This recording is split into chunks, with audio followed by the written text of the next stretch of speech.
Boa tarde, está no ar UFSC Notícia. O primeiro programa do ano começa com um especial sobre o jornalista e professor Bernardo Kucinski. Este ano ele vai estar aqui na UFSC com a gente como professor visitante. Mas afinal de contas, quem é Bernardo Kucinski e qual a sua história? No jornal brasileiro, eles não querem você pela tua visão das coisas. Eles querem que você escreva a visão que eles têm das coisas. Polêmico, o jornalista é professor titular da Universidade de São Paulo e autor de diversos livros sobre jornalismo.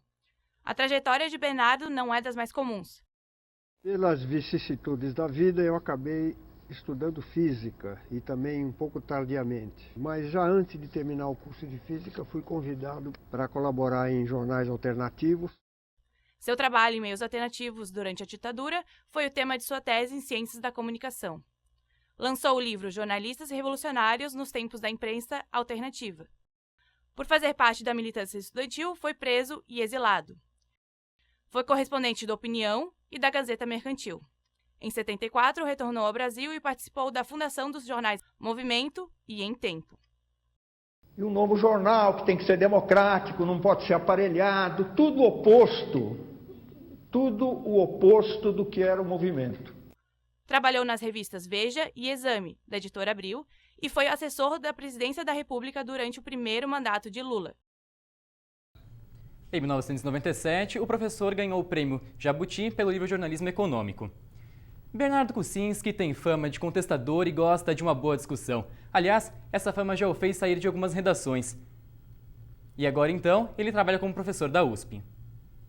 O paulista, que desde muito cedo produziu jornais alternativos, retornou de seu exílio na Inglaterra sendo correspondente internacional de diversas publicações londrinas, dentre elas o jornal The Guardian e a revista Euromoney. A nossa sociedade brasileira tem uma cultura autoritária. Os jornais brasileiros não fogem a essa cultura autoritária, então as redações têm uma cultura autoritária. Os jornais, eles querem que você escreva aquilo que eles querem que seja escrito. Essa é a grande diferença que eu notei quando eu trabalhava para a imprensa estrangeira. Bernardo conheceu de perto a realidade do jornalismo em tempos de ditadura. Aquele tempo era muito diferente. Se perseguiam pessoas, se matavam, se perseguia a imprensa, se censurava, né?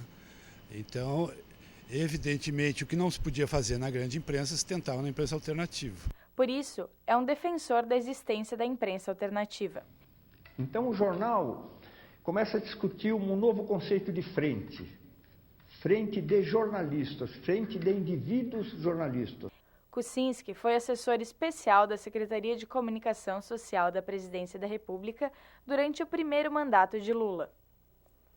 Ele não ficou para o segundo mandato, até porque, de novo, posturas muito críticas dele. E eu digo isso com alguma segurança, porque antes mesmo dele abandonar o cargo, ele deu uma longa entrevista para o Zero. E na época ele estava ainda lá nas vistas do governo e ele criticou quase que completamente a política de comunicação do governo. Conhecido por suas opiniões fortes, Kucinski acredita que o jornalismo por vocação está perto do fim e é contra a obrigatoriedade do diploma de jornalista. Kucinski criou uma carreira conceituada no mercado de trabalho e também na academia. Agora nós vamos ver o que os alunos e os professores pensam sobre continuar na universidade depois de terminar a graduação. Bernardo Kucinski é conhecido tanto pela sua atuação no mercado de trabalho quanto pela sua contribuição acadêmica, mostrando que é possível unir a prática e a teoria. Eu conheci o trabalho do Bernardo Kucinski a respeito de jornalismo econômico em 1996, quando ele publica o livro Jornalismo Econômico, e desde então, na disciplina de jornalismo econômico, tanto na graduação como depois nos programas de especialização aqui do nosso departamento, eu utilizei esse livro. A vida do Bernardo Kucinski, a experiência profissional dele aparece dentro do livro, mas não na primeira pessoa. Isso é uma coisa muito diferente, uma característica diferente de outros livros sobre jornalismo econômico que apareceram.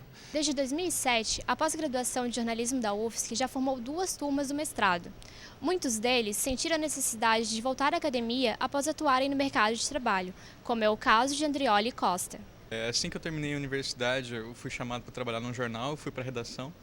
E lá eu comecei a ver que eu estava me repetindo demais, né? Então eu falei, isso aqui não vai me levar A lugar nenhum, de verdade, porque eu estou me repetindo, eu estou entrando na fórmula, eu estou me tornando um daqueles profissionais que eu não queria ser, eu preciso buscar uma alternativa. Eu achei que eu ia ter mais oportunidades do que simplesmente continuar na redação num lugar pequeno em que a minha perspectiva era virar editor e ganhar R$2.000 por mês, então eu achei que não valia a pena. No último processo seletivo para ingressar no mestrado de jornalismo, foram selecionados 13 novos alunos. Somente 3 deles fizeram jornalismo na UFSC. Essa diferença mostra que muitos graduandos não voltam à academia. Eu penso em fazer algum estudo complementar, talvez uma pós-graduação, mas não em jornalismo. Acho que tem a sua importância, mas não é muito para mim, eu acho que é mais do mesmo. Então eu pretendo fazer alguma pós, mas em uma outra área para complementar o que eu já aprendi no jornalismo. Antes da palestra, o professor esteve aqui nos estúdios do UFSC Notícia e conversou com a repórter Patrícia Siqueira. Olá, estamos aqui com o professor Bernardo Kucinski, que participa hoje da aula magna do mestrado de jornalismo da UFSC. Olá, professor, seja bem-vindo ao UFSC Notícia. Muito obrigado. O tema de hoje é a nova era da comunicação, reflexões sobre a atual revolução tecnológica e seus impactos no jornalismo. No que é centrada o seu pensamento sobre a fala de hoje, professor? Eu acho que a questão mais, digamos, original do meu pensamento, que não é algo sobre o qual não está sendo muito falado, é que eu acho que essa atual revolução tecnológica ela tem uma direção, digamos, oposta à revolução anterior, que foi a revolução industrial. Aquela revolução concentrou a produção e essa revolução está descentralizando, está indo na outra direção. E também está indo na outra direção no sentido que está nos libertando das máquinas que nos escravizaram durante 200 anos, né? Máquina de escrever, todas as máquinas. De repente, a nossa imaginação, o nosso pensamento, ele consegue fluir sem nenhuma barreira mecânica. Isso, para mim, é um aspecto mais importante que eu vou querer enfatizar hoje. O senhor poderia nos contar como surgiu a proposta de se tornar professor visitante do programa de mestrado da UFSC? Olha, foi uma colega, a professora Gislene, que fez doutorado na USP, me conheceu desde lá. E ela me procurou pouco tempo atrás com essa ideia, e a ideia ficou mexendo com a minha cabeça. E hoje eu já não tenho certeza se eu tomei a decisão correta de aceitar o convite, mas agora a sorte já está lançada. E eu aceitei principalmente porque acho que eu estava com um pouco de saudades do contato com alunos, entende? Eu acho que isso estava fazendo um pouco de falta. E qual é a sua expectativa em relação a esse trabalho que inicia hoje?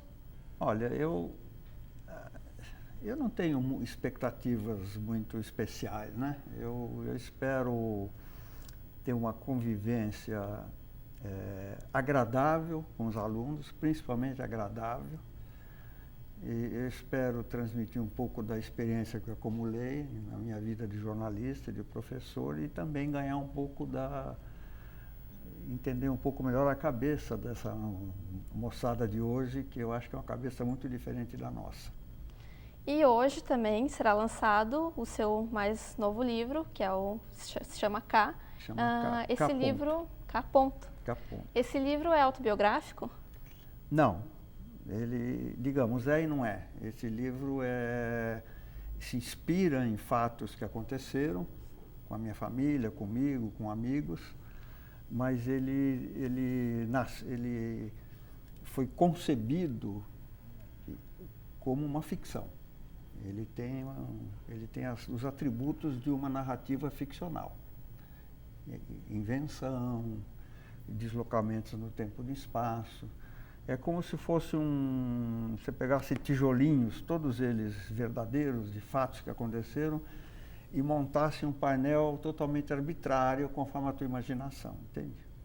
Os tijolinhos são fatos reais, mas a narrativa é toda ficcional. Precisa ler para entender. Vamos todos ler este livro, então. Professor, muito obrigado pela entrevista. Todos nós do UFSC Notícia lhe desejamos muita sorte nessa nova trajetória e ficamos por aqui. Muito obrigado. Neste momento, o professor Kucinski está no auditório do Centro de Comunicação e Expressão, participando de uma aula magna, que marca o início do semestre letivo do mestrado em jornalismo, De lá, a repórter Taine Machado traz mais informações. Acontece agora, aqui no auditório Henrique Fontes, uma aula magna com o professor Bernardo Kucinski sobre a nova era da comunicação. Bernardo é jornalista, escritor e trabalhou como assessor da Presidência da República durante o primeiro mandato do presidente Lula. O ex-professor da USP inicia hoje o período de 1 ano como professor visitante do curso de pós-graduação do jornalismo UFSC. Taine Machado para o UFSC Notícia. O professor Kucinski também vai lançar hoje o seu livro Caponto, no Centro de Cultura e Eventos daqui da UFSC, às 5 da tarde. E junto, o professor Rogério Cristofoletti e Francisco Carão vão lançar também o livro Jornalismo Investigativo e Pesquisa Científica, Fronteiras. O UFSC Notícia fica por aqui. Muito obrigado. Até o próximo programa. Boa tarde.